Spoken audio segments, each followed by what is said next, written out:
Sebelum memulai ibadah pada minggu pagi ini, mari kita satu dalam doa. Ya Bapa, terima kasih atas penyertaan-Mu pada kami sampai hari ini Tuhan. Sebentar lagi kami akan melakukan ibadah online di rumah kami masing-masing. Tolong berkati, tolong sertai kami semua pada ibadah kali ini dari awal pertengahan hingga akhirnya. Dan juga tolong ya Tuhan, berkati dan sertai yang melakukan pelayanan pada hari ini, supaya selalu bisa menjadi berkat untuk orang lain. Dan juga tolong berkati jemaat Betania juga ya Tuhan, agar selalu diberi kesehatan dan juga kelancaran dalam kehidupan masing-masing di tengah pandemi corona. Terima kasih Tuhan. Semuanya ini akan diserahkan dalam nama-Mu, dalam nama Tuhan Yesus kami doa. Amin ya, amin.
Mari kita satukan hati untuk kita naikkan sapaan doa kita.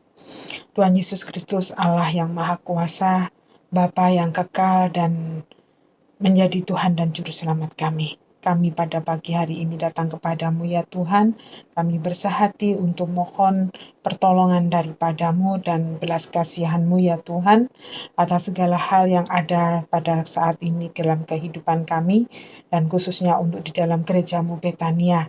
Tuhan, pada masa pandemi ini sungguh kami menyerahkan seluruh jemaat-Mu yang ada di Betania, dari usia lanjut, parubaya, pemuda, dan juga untuk anak-anak, semuanya ke dalam tangan-Mu, supaya sungguh kami mendapatkan perlindungan, kekuatan, imun tubuh yang baik, kesehatan yang baik, sehingga kami bisa terlindungi dari segala virus yang ada di sekitar kami.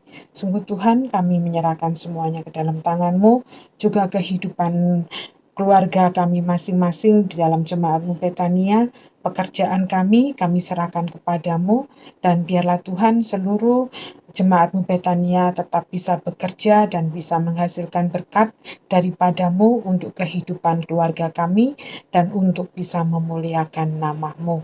Kami serahkan semua hal ini ke dalam tangan-Mu. Juga rohani kami ya Tuhan masing-masing, walaupun kami tidak pernah bisa bertemu secara langsung, tetapi kami bisa beribadah secara online. Kiranya Tuhan akan terus menolong kami, supaya rohani kami tetap terus bertumbuh, dan terus kami semakin dekat kepadamu, dan semakin kami percaya kepadamu Tuhan Yesus sebagai Tuhan dan Juru Selamat kami, yang selalu sertai kami dan lindungi kami. Tuhan, kami menyerahkan untuk negara kami yang pada saat ini dalam masa pandemi, kiranya Tuhan akan menolong ya Tuhan, seluruh pemimpin-pemimpin kami dari atas sampai bawah. Kiranya Tuhan akan memberikan hikmat pertolongan kepada mereka, supaya sungguh-sungguh dengan hikmat-Mu mereka bisa melakukan dan menjalankan tugasnya dengan sebaik-baiknya, khususnya untuk para medis ya Tuhan yang ada di rumah sakit untuk menangani COVID-19 ini. Kiranya Tuhan memberikan kekuatan, Tuhan memberikan perlindungan kepada orang-orang anak-anak-Mu yang sudah Kau berikan kemampuan untuk menangani COVID ini ya Tuhan, sehingga sungguh-sungguh mereka tetap dalam keadaan sehat, dalam keadaan baik, dia bisa tetap melakukan tugasnya dengan baik dan menolong para penderita COVID ini untuk bisa menjadi sembuh, dan untuk para medis sendiri juga dalam keadaan baik dan sehat, juga untuk keluarganya Tuhan lindungi dan Tuhan berkati, sehingga keluarganya pun juga dalam keadaan sehat. Kami serahkan semuanya itu ke dalam tangan-Mu ya Tuhan. Para penderita COVID pun Tuhan kiranya akan terus memberikan kesembuhan, dan biarlah Tuhan virus ini akan segera, kalau Engkau berkenan, kiranya Engkau segera hilangkan dan lenyapkan dari bumi ini, dari negara kami ini, dari kota kami ini, tempat tinggal kami, sehingga sungguh-sungguh kami terbebas dari virus ini. Segalanya kami serahkan kepadamu. Tuhan, Kau tahu hamba-Mu Pendeta James yang masih menderita sakit, kiranya Tuhan akan sembuhkan juga ya Tuhan, juga seluruh anak-anak-Mu yang kami tidak ketahui yang saat ini menderita sakit di dalam virus ini, kiranya Tuhan akan menyiapkan virus itu dari tubuhnya dan pulihkan sehingga anak-anak-Mu menjadi sehat kembali dan kembali untuk melayani Engkau. Terima kasih Tuhan, kami serahkan segala hal ini ke dalam tangan-Mu. Tuhan, kami menyerahkan untuk masyarakat yang ada di kota kami, kota Surabaya, di mana banyak kena virus corona, dan kiranya Engkau akan menolong supaya kami mempunyai hikmat sendiri di dalam kehidupan kami sehari-hari, supaya kami tetap menjaga kesehatan kami. Kau berikan hikmat kepada kami masyarakat di Surabaya ini ya Tuhan. Kami serahkan semuanya itu kepadamu ya Bapa. Kami mohon kiranya Tuhan akan terus menolong kami untuk kami bisa mengerti. Tuhan, kami menyerahkan jemaat Betania ini ke dalam tangan-Mu. Kami memerlukan seorang gembala sidang sepenuh waktu di dalam gereja kami. Bapa, kiranya Engkau akan mengutus hamba-Mu yang sungguh-sungguh setia, hamba-Mu yang sungguh-sungguh mau melayani jemaat-Mu di Betania ini, yang mempunyai hati mengasihi pekerjaan-Mu di dalam gereja-Mu Betania di tengah-tengah kampung ini.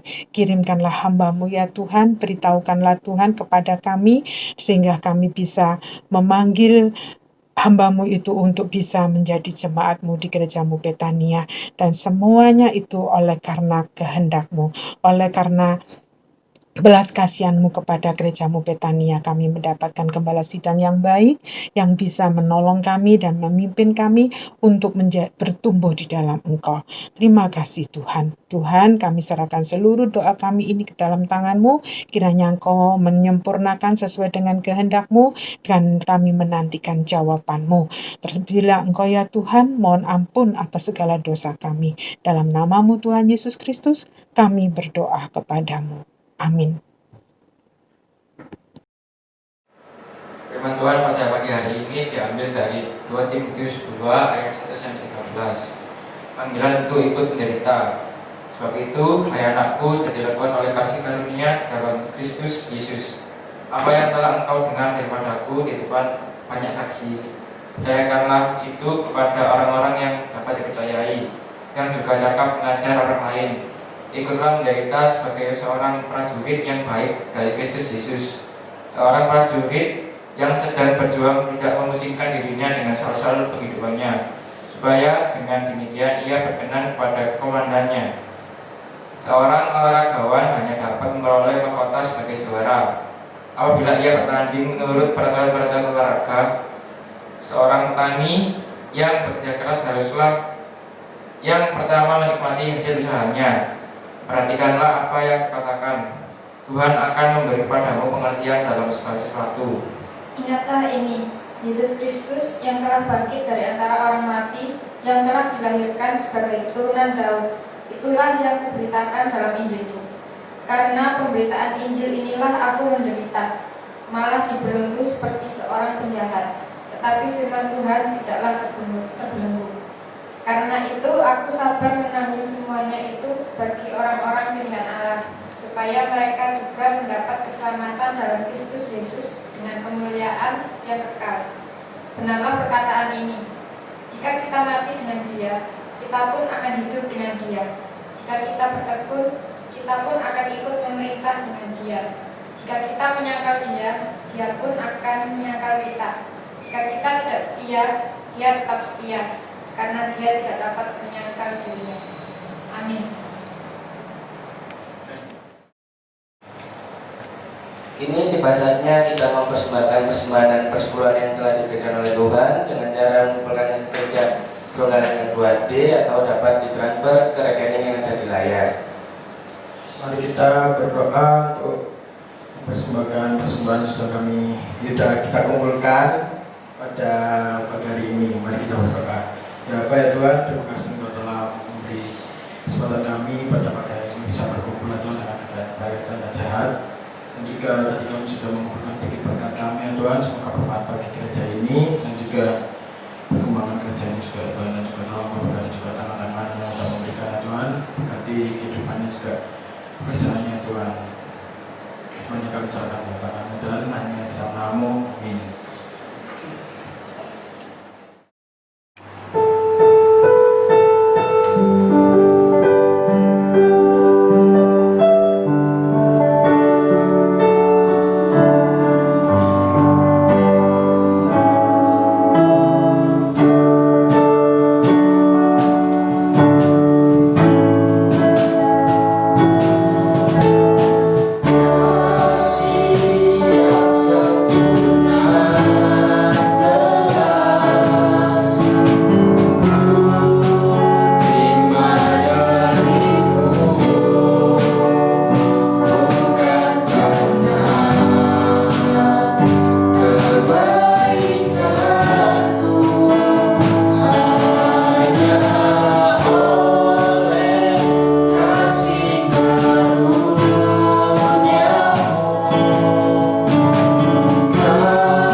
Bapak Ibu,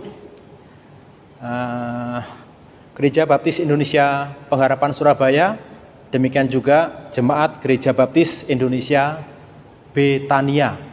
Kita bersyukur pada hari ini kita bisa berbakti bersama-sama di hari Minggu yang indah ini. Saya berdoa pertemuan-pertemuan sejenis ini akan terus membangun iman kita di dalam Tuhan ketika kita menjalani hidup di tengah-tengah dunia ini. Bapak, Ibu, Saudara, dan juga anak-anakku semua, pada masa sekarang ini menjadi sebuah masa pemuritan di mana-mana. Ada gerakan pemuritan yang begitu besar terjadi di dunia, termasuk di Indonesia ini. Di Indonesia, secara khusus di Surabaya, ada sebuah gerakan pemuritan yang namanya IDMC. Sedikit-dikitnya 2.000 orang selalu ikut setiap tahun. Lalu minggu ini saya mengikuti seminar online yang dilaksanakan oleh Bilangan Research Center, dan dalam penelitiannya juga menekankan bahwa sangat penting gereja melaksanakan pemuritan. Pemuritan adalah sesuatu yang penting. Mengapa demikian? Di dalam Amanat Agung Matius pasal 28 ayat 19 sampai 20, di sana ada perintah utama. Waktu kita belajar Ground Zero ada Amanat Agung 1, 2, 3. Satu perintah, yaitu jadikan semua bangsa muridku. Ada dua keyakinan, yaitu kuasa mutlak yang memerintah kepada kita dan juga janji penyertaan Tuhan senantiasa. Lalu ada 3 tahap. Tahapannya adalah pergi, baptis, ajar. Nah, itu adalah sebuah bagian dari pemuritan. Secara khusus kita Gereja Baptis Indonesia Pengharapan mengucap syukur sebelum pandemi COVID-19 ini kita sebagai gereja telah sepakat merubah sistem manajemen pelayanan gereja kita menjadi gereja sederhana yang di dalamnya hanya ada 3 pergerakan. 3 pergerakan itu Bapak Ibu bisa baca yang ada di background sana, yaitu pergerakan yang pertama adalah penyembahan melalui kebaktian, dari sana digerakkan ke dalam pemuritan melalui sekolah minggu, lalu orang-orang yang dewasa dalam sekolah minggu akan masuk ke dalam kelompok pelayanan, baik pelayanan yang ada di gereja maupun pelayanan di dunia ini. Jadi pemuritan menjadi sebuah motor bagi gereja, bagaimana supaya gereja ini memiliki dinamika yang hebat, secara khusus dinamika dalam pemberitaan Injil.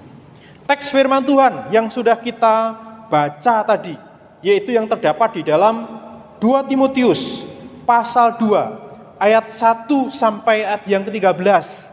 Di sana menjelaskan tentang pentingnya sebuah pemuritan, agar hasil pemuritan ini akan terus membawa setiap anak-anak Tuhan membawa kabar baik ke tengah-tengah dunia ini.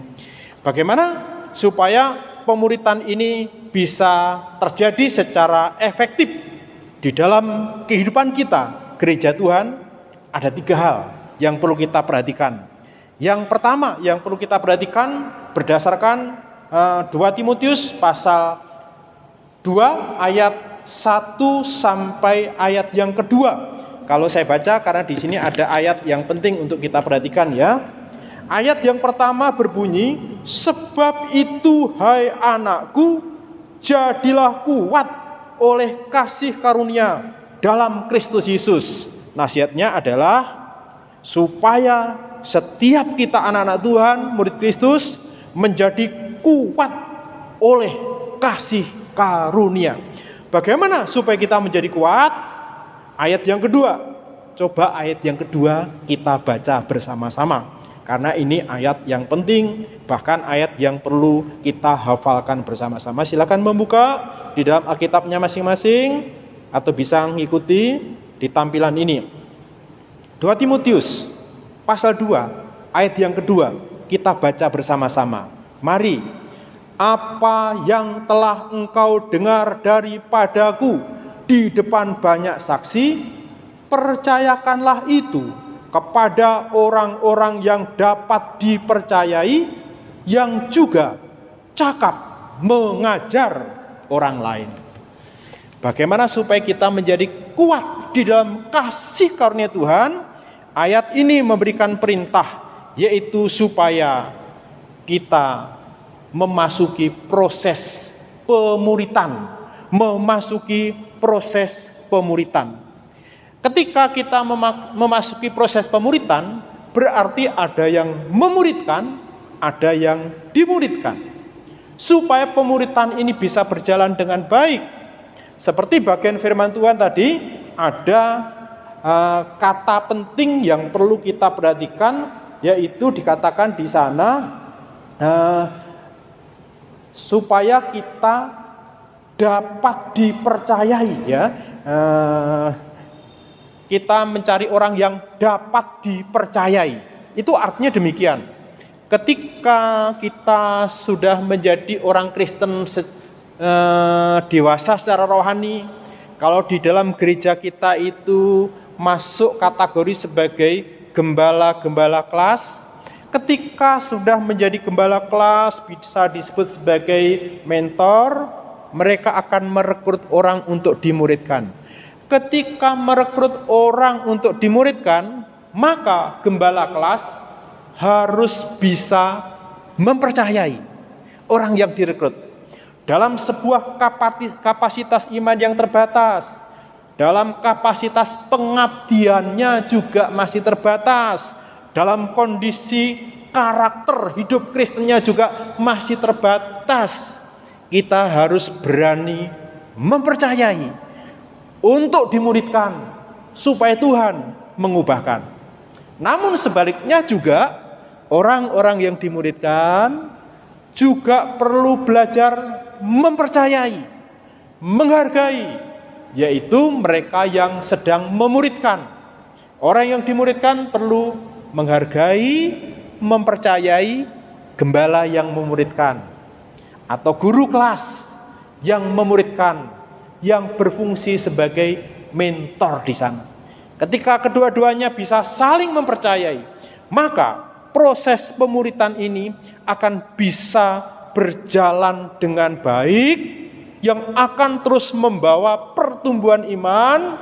Seperti bagian firman Tuhan yang ada dalam teks yang sudah kita baca tadi, Tuhan akan memberikan pengertian dalam segala sesuatu kepada kita, yang akan terus memimpin pertumbuhan iman kita, termasuk tanggung jawab pengabdian terhadap Injil akan bisa kita lakukan. Bahkan keberlangsungan pengabdian pemberitaan Injil akan bisa kita lakukan apabila kita ada dalam pemuritan.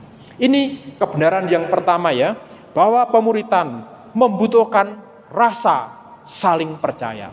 Lalu yang kedua, pemuritan adalah sebuah proses yang menuntut disiplin. Sekali lagi, pemuritan adalah sebuah proses yang menuntut disiplin. Silahkan perhatikan ayat-ayat yang ada di khususnya mulai ayat yang ke-4 sampai ayat yang ke-6. Bapak Ibu, kalau Bapak Ibu memperhatikan, ketika kita menjadi murid Kristus selalu dimuridkan,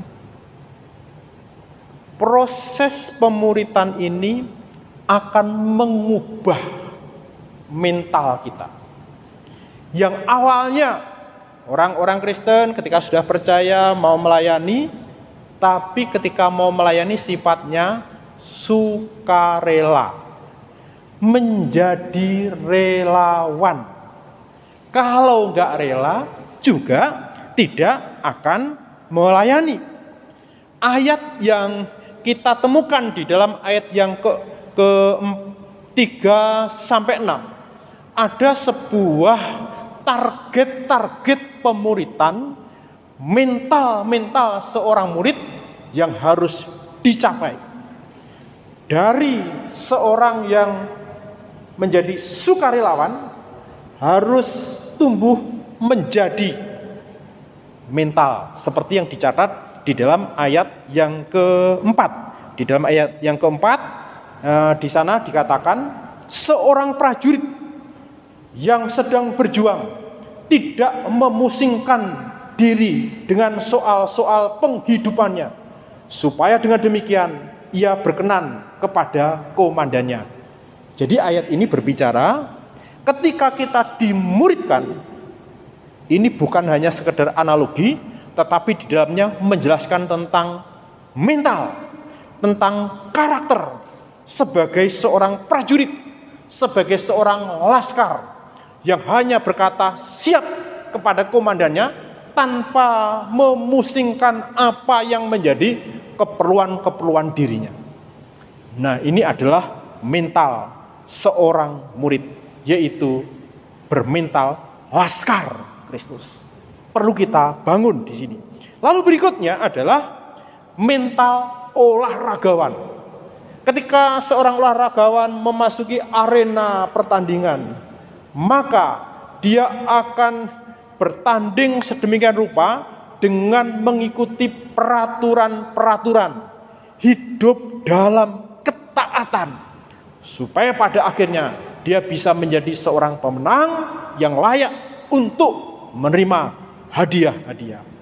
Lalu berikutnya dianalogikan sebagai seorang petani dan mental yang rela menabur dengan jerih lelah, yang dengan berpengharapan untuk menuai ini juga harus kita bangun di dalam kehidupan ini, agar supaya kita bisa tumbuh menjadi pribadi murid yang produktif.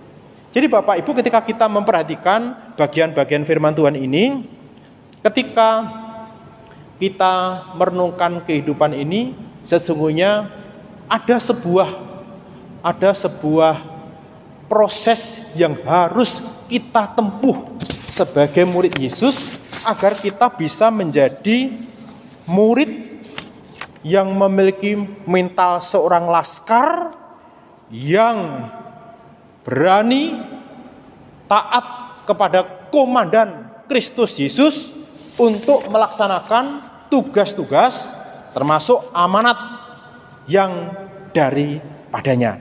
Jadi ketika kita melakukan perkara-perkara ini, maka Injil akan terus diwartakan oleh seorang laskar, seorang olahragawan tersebut, ya. Lalu yang terakhir adalah pemuritan yang berhasil akan selalu menuntut pengorbanan. Jadi proses pemuritan yang akan membawa hasil murid yang bermental laskar, prajurit, dan lain tadi selalu menuntut pengorbanan. Proses pemuritan seperti yang kita baca di dalam ayat yang ke-9-10 menuntut adanya pengorbanan. Saya tidak membaca, tetapi bisa dibaca di bawah ini, yaitu ayat 9-10. Ketika kita menjadi murid yang taat memberitakan Injil, selalu ada penderitaan. Sekarang Bapak Ibu, mari kita akan renungkan perkara ini, ya. Proses pemuritan sejati selalu menuntut pengorbanan. Kita tidak bisa melaksanakan sebisanya. Tidak bisa kita melaksanakan secara biasa-biasa saja dengan waktu yang ada. Ketika kita melaksanakan pemuritan dengan kondisi seperti ini, maka pemuritan tidak akan jalan. Tidak akan jalan. Pembentukan karakter murid Kristus yang militan tidak akan terjadi. Jadi perlu ada pengorbanan, menyisihkan waktu, mencurahkan tenaga dan pikiran, bahkan harta kita korbankan untuk proses itu. Pengalaman dalam kehidupan kita bersama, ketika kita menjadi murid Tuhan, lalu kita mengabdi, mesti ada pengorbanan. Para gembala kelas, ketika melaksanakan tugasnya, dia tidak bisa melaksanakan tugasnya biasa-biasa saja, tapi harus mempersiapkan diri sedemikian rupa, memperhatikan murid yang dimuridkan, memberi waktu untuk belajar, memberi waktu untuk berdoa, menyisihkan semuanya itu di tengah-tengah berbagai macam segala kesibukan. Demikian juga orang-orang yang lain di dalam ibadah, mereka perlu menyingkirkan berbagai macam kesibukan yang ada, dikhususkan untuk melayani Tuhan. Seperti tim multimedia, ketika melaksanakan tugasnya juga tidak bisa laksanakan secara biasa-biasa saja. Pasti diagendakan, pasti memangkas jadwal, pasti menyingkirkan banyak hal agar supaya tim multimedia ketika mengerjakan layanan virtual seperti ini akan bisa dilaksanakan dengan baik. Sekali lagi, selalu perlu pengorbanan. Tanpa pengorbanan tidak akan ada kemuliaan. Mesti ada pengorbanan. Minggu ini Bapak Ibu, saya mengikuti seminar online dari Bilangan Research Center tadi. Lalu di situ itu ada sebuah hasil penelitian yang isi penelitian itu adalah seperti ini. Di masa pandemi ini ada banyak gereja-gereja mengalami berbagai macam tantangan. Tetapi ada satu data yang menarik. Yang menarik adalah gereja-gereja yang mengalami penurunan income gereja. Penurunannya sekitar 40 sampai 60% itu sedikit atau besar? Itu besar. Tetapi gereja-gereja yang mengalami penurunan sekitar 40 sampai 60%, justru gereja ini yang banyak membantu gereja-gereja lain, yang banyak berbuat sosial ke tengah-tengah masyarakat. Itu artinya apa? Kondisi mereka sesungguhnya itu ada dalam kekurangan. Tetapi dalam kekurangan yang ada, mereka rela membantu, rela menjadi berkat. Ini yang namanya pengorbanan. Jadi sekali lagi, supaya Bapak Ibu bisa menjadi murid Kristus, maka kita harus disiplin berkorban. Jadi mari Bapak Ibu kita renungkan kebenaran-kebenaran ini. Tuhan ingin supaya kita memiliki mental sebagai prajurit, sebagai lastar, sebagai olahragawan, sebagai seorang petani yang bekerja keras, yang berpengharapan untuk menuai itu. Apakah semuanya itu bisa dilaksanakan? Janji firman Tuhan, bisa. Di dalam 1 Timotius pasal 1 ayat yang ke-7 dikatakan di sana mengenai janji bahwa murid yang dimuridkan itu pasti mengalami pertumbuhan, tumbuh dalam karakter seperti yang diharapkan oleh Tuhan, karena di sana ada ayat yang berbunyi demikian. Sebab Allah memberikan kepada kita bukan roh ketakutan, melainkan roh yang membangkitkan kekuatan, kasih, dan ketertiban. Jadi anugerah Allah ini menjadi kekuatan dari dalam kehidupan kita, supaya kita bisa tumbuh menjadi murid yang akhirnya kita bisa menjadi garam terang di tengah-tengah dunia ini. Sekarang di ujung penyampaian firman Tuhan ini, yaitu sebagai tantangan untuk Gereja Baptis Indonesia Pengharapan Surabaya khususnya, tetapi juga untuk anggota Gereja Baptis Indonesia Betania. Dalam uraian firman Tuhan tadi ada hal yang penting. Bagaimana kita bisa masuk dalam proses itu? Tantangannya ada 3. 1, setiap anggota gereja harus masuk dalam kelompok pemuritan di sekolah minggu. Kalau belum masuk, silahkan masuk ke dalam kelompok-kelompok sekolah minggu sesuai dengan golongan umur saudara. Ini yang pertama. Lalu yang kedua, setiap anggota gereja harus bertanggung jawab 1 pelayanan sesuai dengan sip saudara, sesuai dengan karunia rohani, niat hati, kemampuan dan lain-lain ya. 1 saja ditekuni. Lalu yang terakhir, yang tidak bisa dipisahkan, karena setiap murid Kristus dipanggil untuk menjadi saksi, maka setiap saudara harus menyambut panggilan ini untuk menjadi saksi, menjadi garam dan terang, menjadi pemberita Injil sebagaimana yang diharapkan oleh Tuhan. Semuanya ini akan terjadi dalam kehidupan kita ketika kita terus memberi diri dimuridkan untuk merubah mental sukarelawan menjadi mental patriot, prajurit, mental laskar Kristus. Tuhan memberkati. Kita berdoa. Bapa dalam surga, kami bersyukur untuk setiap firman-Mu yang sudah kami dengar pada hari ini. Panggilan-Mu adalah supaya kami menjadi murid, supaya kami memiliki mental sebagai patriot Kristus yang akan taat, yang akan terus mengerjakan apa yang Engkau kehendaki, sehingga kami akan menjadi murid yang berbuah sesuai dengan kehendak-Mu. Terima kasih Tuhan, meteraikan setiap firman-Mu di dalam hati seluruh jemaat-Mu ini. Di dalam nama Tuhan Yesus kami berdoa. Amin. Tuhan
Baik Bapak Ibu, ibadah sedang di penghujung. Mari kita berdiri, kita akhiri dalam doa. Setelah berdoa nanti kita menyanyikan doa nikmat. Kita berdoa. Bapa di dalam surga, kami bersyukur kepadamu untuk ibadah yang sudah kami persembahkan kepadamu. Terimalah semuanya menjadi kemuliaan-Mu. Sekarang kami mengakhiri ibadah ini. Hamba-Mu berdoa, biarlah anugerah yang dari-Mu, yaitu anugerah roh yang membangkitkan kekuatan, kasih, dan ketertiban akan Engkau perkokoh di dalam setiap anak-anak-Mu ini. Di dalam nama Bapa, Tuhan Yesus Kristus, dan Roh Kudus kami berdoa. Amin. Rahmat Tuhan Yesus Kristus. Rahmat Tuhan Yesus Kristus, kasih Bapa di surga, dan karunia Roh Kudus kiranya tetap serta. Amin. Amin. Silakan duduk. Tuhan memberkati. Sungguh besar